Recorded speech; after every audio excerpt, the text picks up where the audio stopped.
guys. I just wanted to pop in and give you an update. But first of all, I just want to say I'm so grateful to everybody who has subscribed, and I'm so excited that we're kind of all doing this together, and I hope that you'll consider vlogging too.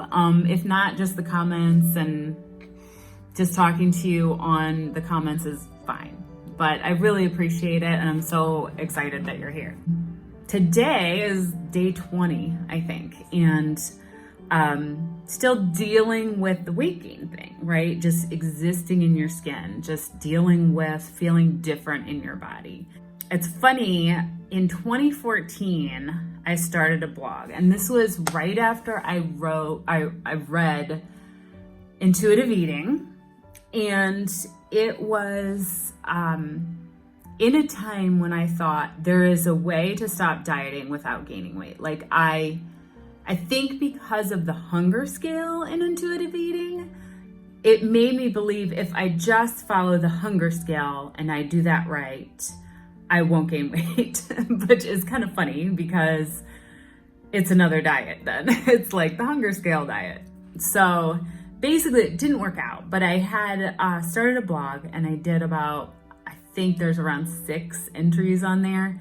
And I went back and I read them, and I really like a lot of the content, but it also shed some light on what I wasn't quite getting at the time. So I thought maybe I could read you an entry, and I will put the web address for that blog in the box below, but keep in mind, I cannot log into it anymore. Like I don't have the email that I use. I don't know how to get in, so I can't reply to any comments on the blog, and I can't change anything or add anything on that blog, but I'll just put it down there in case you want to read the other entries that I had at the time. Not that I 100% agree with everything, but it will show you how I struggled at that time, and that 6 years ago, I was trying to do this, and that just now I'm finally getting to the point where I really can embrace whatever comes, and really the opposite of that. Let go of controlling my body. Let go of deciding I'm going to be part of how much weight I gain, or if I gain, or what my body's going to look like. I'm letting go now in a way that I wasn't willing to then, because to me, it was hand in hand with being acceptable as a human. And to some degree it still is. But I do realize that it's time, and that I don't want my life to be about what I look like anyway. So why am I doing everything I can to support that? Why am I supporting drawing people into my life that care about how I look? So anyway, I'm gonna get to it. I have my tablet here and I'm gonna read it to you. This was November 3rd, 2014. So not quite almost 6 years ago. Exactly. I keep forgetting it's almost the end of the year. So it's called Squirming in the Now. And it really reached out to me because I feel like I'm uncomfortable, and I'm just like, I don't want to be here, and it sucks getting fatter, and I hate the way I feel with my clothes, and I hate feeling that extra roll around my middle or whatever. So that's why I titled it Squirming in the Now. So I'll just read it. To me, it was really easy to love myself enough to stop restricting before I put on weight. It was also very easy to feel that fabulous food freedom before I realized there was a price being paid. I hear that way out is to believe that fat is not a price, a punishment for eating wrong. It sure doesn't feel that way right now, though. This is the 3rd time I've attempted to exit the diet lifestyle and stop trying to control my body and my food. Each of these times, I felt elated to embark on a life of food freedom. I didn't restrict, I ate slowly, savored, I was in touch with tastes and textures. I thought I had come home finally. Gradually, I would see some weight gain and use all the tools at my disposal to accept it. I acknowledge that our worth is not in how we look, that fat does not make us less than. I delved into all the reasons why I felt that having body fat made me feel like a lower class human. I loved myself and worked daily on ridding myself of the panic that gradual fat gain was causing. I felt like I was doing really well until the day I wasn't. This is the point that I failed the previous 2 times. I was hoping I could avoid that day this time around. I finally come to a place in my life that I have never been before, a place where I felt like I was finally ready to let go of it all, even the need to not be fat. Guess what? I was wrong. Yesterday, I hit that ceiling. You know the ceiling, the top weight you're willing to accept in any particular phase in your life. There wasn't supposed to be a ceiling. At least there wasn't before my head smashed into it. The problem is there isn't much support out there for people at this stage. And this was back then. There's a lot more now, and it's probably why I'm doing better. My favorite guru, Woodall, and she's at Weight Loss Apocalypse on YouTube, and she's amazing. Woodall says that when you finally let go, you will accept the gain, that it won't matter because you don't attach your worth to that body anymore. I was perfectly fine with that as I went up 2 pounds, 5 pounds, 7 pounds to 10 pounds. Suddenly, I am not so okay with that. Why does it seem like everyone on her vlogs either doesn't gain weight in this process or even loses? And that's because she does sessions on her vlogs. What does she tell those who are squirming inside their newly gained fat?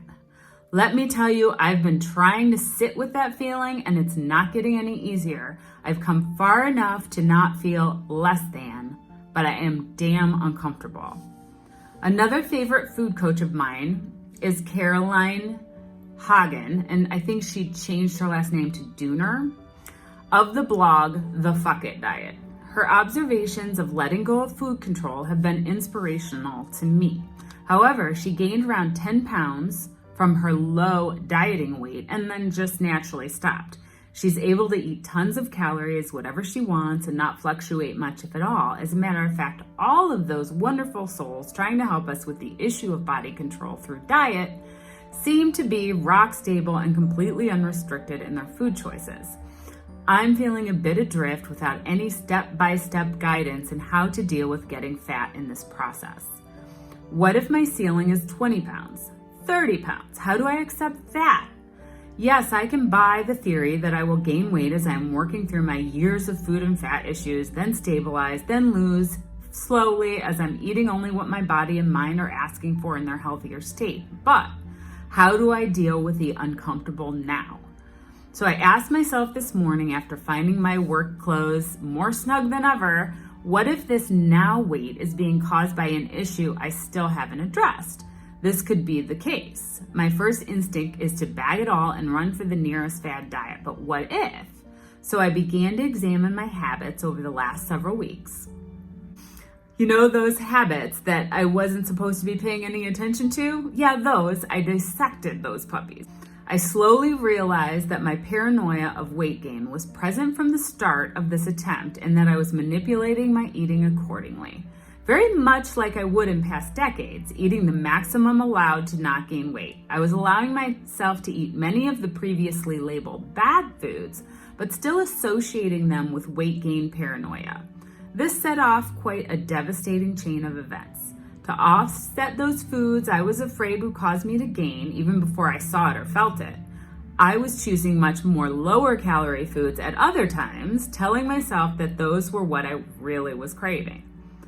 This in itself is not horrible, but the fallout from the action is the issue. I was eating more of the bad foods I was permitted than I was hungry for, or even truly wanted, because somewhere in the back of my brain I knew I was controlling and restricting. Basically, I was on the stop dieting diet. Suddenly, I'm realizing how complicated the simple step of jumping off the cliff can be. Now I'm sure my situation is worse than many because I've literally been dieting since I was 12. But this is not an easy process, and in many ways, dieting may be the easier choice. The moral of the story, my friends, is that any type of healing is work. It's all really about the payoff in the end. Working through food issues will hopefully result in food freedom, a pretty great payoff. Conversely, working through diet after diet will never bring you that magical body and sense of well-being we are promised in the end. It will only bring more diets. So for right now, I'm choosing the weight and the education it's bringing me. I'm choosing work that will have the best payoff. So I have a lot to say about this, but if I were to scroll to my last entry, it was December 24th of the same year. So I got maybe another month and a half in, and then I probably got through Christmas, couldn't stand the total weight gain. I probably binged a little at Christmas because I was still kind of dieting, but at that point, I just went back on another diet to try to fix the damage that was done. So there is a lot here that I had wrong at the time. And it's funny because some of the advice I've given now to people, I would give to myself back then. One, I was weighing myself and I was like clinging white knuckled to that weight on the scale. Obviously, I'm like freaking out at 10 pounds and I had watched it creep up the whole time, and that is very counterproductive. Like, the whole point of this is not to care what your body does. So why are you weighing yourself? Why are you monitoring it? You're monitoring it because you are prepared to fix the damage if it gets to be too much, which basically means you're not going to heal and you're not going to get over it, and your body's not going to heal and your mind's not going to heal. And you will, you're just not going to be recovered. You're just going to get fatter. And then you have to experience that fatterness with the alarm that you had intended the whole time. I was still monitoring my weight, and it was if I'm honest with myself, with the intention of not letting it get to a certain place that I wasn't happy with. And it can't work. I mean, how could that ever work? Like, it's amazing to me that I thought that could work, but I did spend several years looking for a way to heal from disordered eating without having to accept weight gain. And because I've always dieted my weight down and done all the damage to my body that I had the entire time, that there was no way I couldn't gain weight. I mean, it's just not possible unless I use the hunger scale without it being so controlled. But I don't think if you have this problem that you can do that. So that's kind of that's me. At the time, obviously, there were not as many people doing this at all. Like, it's much more a thing, and it's a thing because it's necessary. It's 6 more years that people have been living in dieting disorder and body control and weight control that they, you can only tolerate it so long. I do believe you can live your whole life and die that way, for sure. But it's really about where you get to in your life. If you want to be your true self, if you want to have people in your life that love your true self, and you want to start loving your true self. And as I've gotten older, it's just my evolution as a person. It's almost like I couldn't not do this now. It's just part of the process for me. But I do believe you can work on your mindsets. I do believe you can look at yourself and be really honest with yourself, ask yourself certain questions, get those answers, and that they will evolve into different decisions. So to me, it really boiled down to, do I want freedom and fat more than I want to control my body? It's really all there is to it. But the freedom and fat for me are hand in hand, at least for now. But you have to make peace with those two things. I mean, it's just impossible. If you're trying to control your body, you're not going to be able to do it. Like, period. You gotta let go. You just gotta let go. And I actually feel better than I did 5 days ago the last time I vlogged. I feel like I've had 5 more days of saying, it's okay. I knew I was going to go through this. The only way I can get to where I want to go is through this, through feeling fatter, gaining weight. And I'm not counting on losing it. I'm not saying to myself, well, it's only temporary. I don't know if it is. I really don't know. And I think that if you count on it coming off later, that's going to hinder you also. So I think I'll leave it at that. I mean, there's a lot I could ramble on here, but I'm over 15 minutes. But I thought that was interesting to compare my mindset now to 6 years ago. And you can feel free and go and read that stuff. But keep in mind, it was a long time ago. This is not me now, but it will give you an idea of the progression I've had in pursuing this. And you might see something you identify for yourself in that. Just keep in mind that I wasn't necessarily 100% right on with everything. So I will put that in the box below. And again, thank you so much for taking the time to watch this today, and I'll talk to you soon.